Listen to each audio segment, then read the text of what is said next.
Right now, this story, spring break, of course, is over, but now there are new worries about another spike in COVID-19 cases.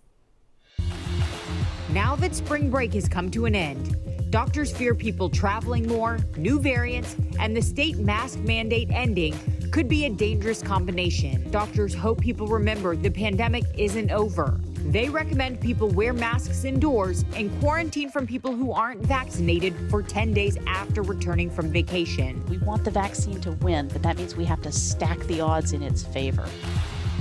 There are growing calls for a deeper investigation into last week's deadly shooting at 3 Atlanta area spas to determine if it was racially motivated. The shooting left 8 people dead, including 6 Asian women.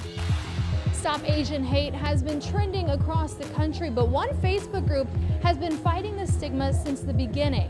There was a lot of xenophobic sentiment about Asian-owned businesses. Chowdown in Chinatown highlights all of the amazing dishes Asian restaurants have to offer, helping to promote these restaurants during the pandemic, keeping many of them alive.